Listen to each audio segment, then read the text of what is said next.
বিসমিল্লাহির রহমানির রহিম। আমার নাম আবুল হাশেম। আমি সৌদি প্রবাসী দীর্ঘদিন ছিলাম, 10 বছর। আমি একটা রেস্টুরেন্ট খুলছি, মায়ের দোয়া রেস্টুরেন্ট। এখানে লালমাই উপজেলা জামতলী বাজার থানার সামনে।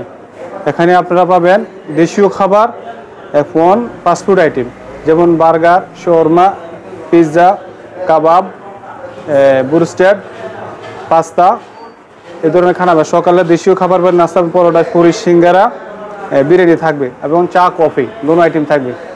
আমার মতো লালবাগ উপজেলার ভিতরে ওই কুমিল্লা এবং লাকসামের ভিতরে আছে, এবং এই ফাঁকে আর কোনো এই ধরনের কোনো রেস্টুরেন্ট নেই। এই জন্য আমি নিজে একটা উদ্যোগ নিলাম যে এই ধরনের একটা রেস্টুরেন্ট করার জন্য এখানে জামতলী বাজার। এখানে উপজেলা আছে, থানা আছে, এই জন্য আমি সিদ্ধান্ত নিলাম যে আমি বাইরে দীর্ঘদিন ছিল এই কাজের, আমার অভিজ্ঞতা আছে, এই জন্য আমি রেস্টুরেন্টে খোলা। যারা ফাস্টফুড আইটেমের ছাড়া দীর্ঘদিন বাইরে কাজ করছে, তার অভিজ্ঞতা হচ্ছে 10 বছর।